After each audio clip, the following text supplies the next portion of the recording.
Hello? I'm a man who's been diligently working at my job. I'm about to share a secret that nobody knows. I've crossed a line with my maternal aunt. My parents divorced when I was in elementary school.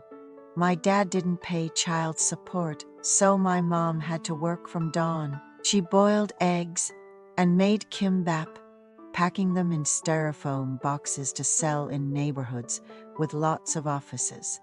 Office workers who skipped breakfast bought a lot of my mom's kimbap and warm, for example. My mom woke up early to prepare the ingredients, sold kimbap, and then did side jobs. Working so much at a young age took a toll on her arms, and later, she learned sales to meet people and work. She was determined to raise me well on her own.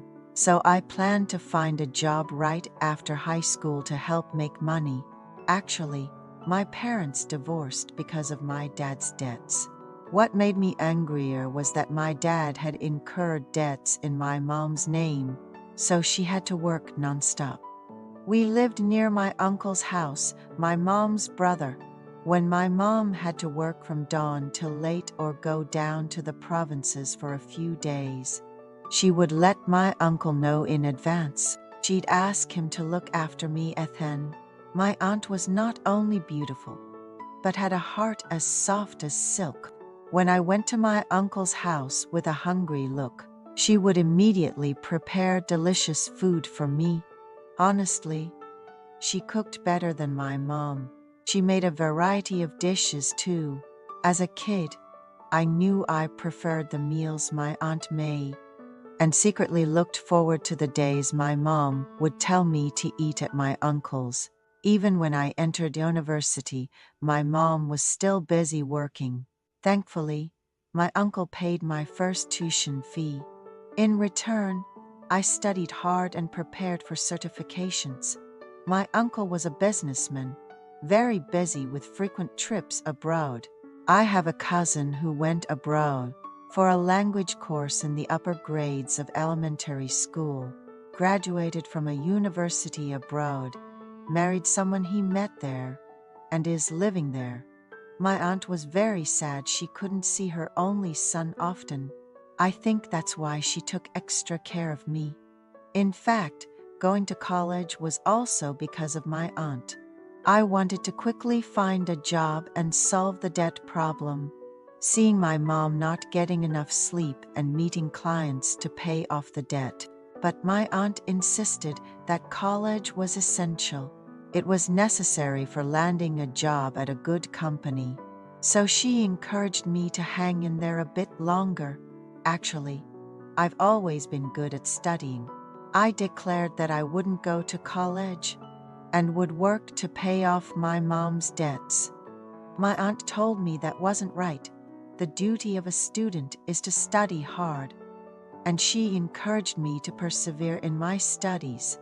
During my high school years, my aunt, who's my mother's sister, was a real lifeline. Not only did she brew herbal tonics for me, but she also gave me spending money to alleviate stress. My mom always expressed her gratitude towards my aunt, saying we owed her a great debt for her kindness. When I got accepted into college, I rushed to share the news with her. She held my hands and wept, saying how proud she was that I got into a good university, despite the challenges of my parents' divorce at a young age. I hugged her, attributing my success to her support. During the holidays, I attended a vocational school to earn certificates. My aunt generously covered the expensive tuition fees and often prepared nutritious meals. Worrying that I was studying too hard without proper rest, I promised to repay her kindness by landing a good job and earning a decent salary. With a warm smile, she joked, "Make sure you do. I'll note it down in my ledger," as she patted my back. After obtaining my certification, I started to enjoy my free time. With the allowance my mother gave me, I went out, drinking with friends, and even tried flirting with a classmate I liked, while my peers postponed their certification exams in favor of hanging out. I had already passed mine, earning me the label of the tough one in our group. At family gatherings at my uncle's house, my aunt always took special care of me, to the extent that others might mistake her for my mother. The rest of the family recognized her efforts in supporting her nephew through the divorce and encouraging his studies. Meanwhile, my mother managed to pay off some of my father's debts and continued to work hard in sales, encountering various challenges, including those who tempted her into multi-level marketing schemes. She leaned heavily on my aunt, treating her more like a sister, and shared her professional and personal struggles with her. One time, while my uncle was away on a business trip to Europe for 2 weeks, my aunt went out, drinking with an old friend, and decided to visit us on a whim, missing my company. It was the first time I saw her drunk, although she's not a heavy drinker. She enjoys the social aspect of it. She was thrilled to have caught up with friends after so long, and didn't want to return to an empty house, so she came to ours. I welcomed her and suggested she stay the night. She could barely keep her eyes open and fell asleep as soon as she hit the bed. She was wearing a suit, which seemed uncomfortable, so I slightly unzipped it to help her rest more comfortably. That night, I was alone at home since my mom was at a workshop. My aunt has this way of sleeping so peacefully, it's beautiful. I was quietly closing the door to leave when she murmured, "Don't go, Ethan." I thought she was deep in sleep, but she wasn't. With her eyes still closed, she whispered, "I want you here with me. Come." So I lay down beside her. "Do whatever you want, Ethan," she said. That night I grew up. My aunt expressed her delight in soft, contented sounds. It was a side of her I'd never seen before. She made herself comfortable, and we stayed together until dawn. Come morning, she was craving burgers and pulled me along to get some. "Let's not fuss, just get cleaned up and go have breakfast," she suggested. And we ended up at her place. She joked, "Now that I'm Ethan's girlfriend, I guess I'll call you honey when we're alone."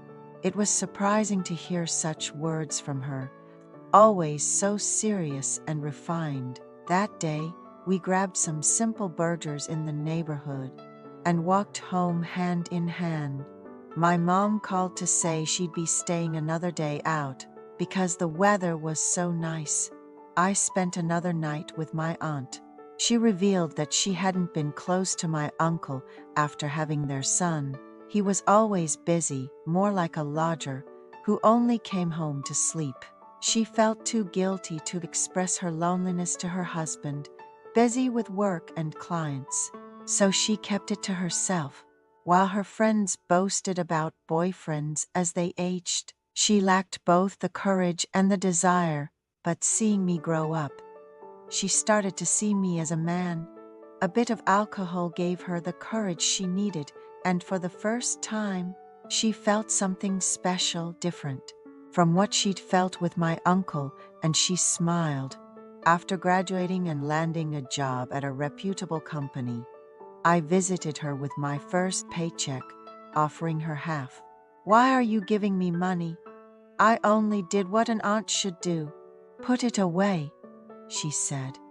I replied, "Thanks to you, I got my certification and scored higher than others at work. I even get a bonus for my certification, so my salary is higher. I'll take even better care of you.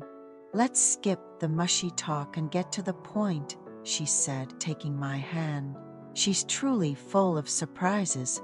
"Did you know she's got a new girlfriend now? Even so, my aunt always waits for me. Ethan, you can come over whenever you want," she says. Her honesty is just so endearing.